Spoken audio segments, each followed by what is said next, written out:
എല്ലാവർക്കും news first മലയാളത്തിന്റെ പുതിയ വീഡിയോയിലേക്ക് സ്വാഗതം. ക്രിക്കറ്റ് ലോകത്തെ ഏറ്റവും പുതിയ വാർത്തകൾ ആദ്യമേ അറിയാൻ ഈ ചാനൽ മറക്കാതെ സബ്സ്ക്രൈബ് ചെയ്യുക. ഇൻഡോറിലെ ഹോൾക്കർ ക്രിക്കറ്റ് സ്റ്റേഡിയം ഇന്ന് അക്ഷരാർത്ഥത്തിൽ ഒരു യുദ്ധകളമായി മാറുകയായിരുന്നു. പരമ്പരയിലെ ഈ നിർണായക മത്സരം തുടങ്ങിയ നിമിഷം മുതൽ ഗാലറിയിൽ ഉയർന്ന ആരവം ഒന്നു മാത്രം സൂചിപ്പിച്ചു: ഇന്ന് ചരിത്രം കുറിക്കപ്പെടുമെന്ന്. ഇന്ത്യൻ താരങ്ങളുടെ ശരീരഭാഷയിൽ നിറഞ്ഞു നിന്നത് വെറും ആത്മവിശ്വാസമല്ല, മറിച്ച് എതിരാളികളെ ചവിട്ടിമെതിക്കാനുള്ള വീറായിരുന്നു. ന്യൂസിലൻഡ് ബൌളർമാർ പല അടവുകൾ പയറ്റിയിട്ടും ഇന്ത്യൻ ബാറ്റ്സ്മാൻമാർ ക്രീസിൽ നങ്കൂരമിട്ടു. ഇൻഡോറിലെ പിച്ച് ബാറ്റിംഗിന് അനുകൂലമാണെന്ന് കണ്ടിട്ടും ടോസ് നേടിയ ക്യാപ്റ്റൻ രാഹുൽ ബൌളിംഗ് തിരഞ്ഞെടുത്തപ്പോൾ പലരും നെറ്റിച്ചുളച്ചു. തുടക്കത്തിൽ ആ തീരുമാനം പാളിയോ എന്ന് തോന്നിപ്പിക്കുന്നതായിരുന്നു ന്യൂസിലൻഡിന്റെ പ്രകടനം. ഓപ്പണർമാരായ ടോം ലാഥവും ടിം സീഫേർട്ടും ഇന്ത്യൻ ബൌളർമാരെ പരീക്ഷിച്ചു. മോശം പന്തുകളെ അതിർത്തി കടത്തിയും സിംഗിളുകൾ ഓടിയും അവർ സ്കോർ ബോർഡ് ചലിപ്പിച്ചു. ആദ്യ 8 ഓവറിൽ തന്നെ 58 റൺസ്. ഇന്ത്യ വിക്കറ്റിനായി ദാഹിച്ചു. ഒടുവിൽ 9ാം ഓവറിൽ മുഹമ്മദ് സിറാജ് 33 റൺസെടുത്ത സീഫേർട്ടിനെ LBWവിൽ കുടുക്കി ഇന്ത്യയ്ക്ക് ജീവൻ നൽകി. എന്നാൽ ലാഥവും കെയ്ൻ വില്യംസണും വിട്ടുകൊടുക്കാൻ തയ്യാറായിരുന്നില്ല. ക്ലാസിക് ഷോട്ടുകളിലൂടെ അവർ 20 ഓവറിൽ സ്കോർ 118-ലെത്തിച്ചു. കളി കൈവിട്ടു പോകുമോ എന്ന് ഭയന്ന നിമിഷം. അവിടെയാണ് കുൽദീപ് യാദവ് എന്ന മാന്ത്രികൻ അവതരിക്കുന്നത്.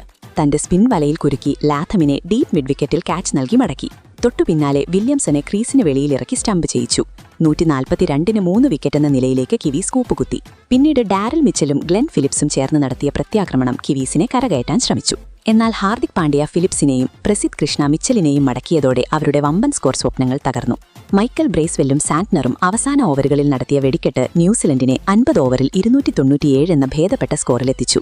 340 കടക്കുമെന്ന് കരുതിയ സ്കോർ 300-ൽ താഴെ ഒതുക്കിയത് ഇന്ത്യൻ ബൌളർമാരുടെ വിജയമായിരുന്നു. 298 റൺസ് വിജയലക്ഷ്യമായി ഇറങ്ങിയ ഇന്ത്യയ്ക്ക് രോഹിത് ശർമ്മയും യശസ്വി ജയ്സ്വാളും ചേർന്ന് കരുതലോടെയുള്ള തുടക്കം നൽകി. ജയ്സ്വാൾ 18-ന് വേഗത്തിൽ മടങ്ങിയെങ്കിലും പിന്നീട് ക്രീസിലെത്തിയത് സാക്ഷാൽ വിരാട് കോഹ്ലിയാണ്. രോഹിത് ശർമ്മ ഗിയർ മാറ്റി സാന്റ്നറെ കാർച്ചയായി ബൗണ്ടറി കടത്തി 48 പന്തിൽ അർദ്ധശതകം തികച്ചു. 61 റൺസെടുത്ത് രോഹിത് മടങ്ങിയെങ്കിലും കോഹ്ലി ക്രീസിൽ ഉറച്ചുനിന്നു.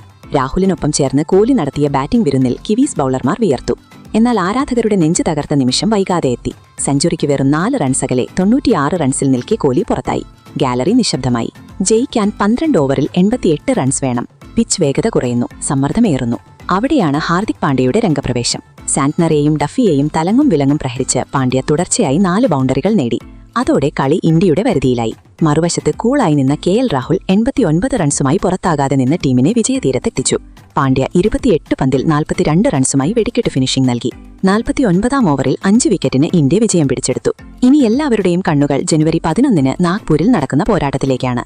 അവിടെ MS ധോണിയുടെ തന്ത്രങ്ങൾ കളിയുടെ ഗതി മാറ്റുമെന്നാണ് റിപ്പോർട്ടുകൾ. പ്ലേയിങ് 11-ൽ വൻ മാറ്റങ്ങൾക്കാണ് സാധ്യത. സ്പിന്നിലും ബാറ്റിംഗിലും കരുത്തനായ വാഷിംഗ്ടൺ സുന്ദർ, 8ാം നമ്പറിൽ അക്ഷർ പട്ടേലിന് പകരം ഗിൽ വരാനാണ് സാധ്യത.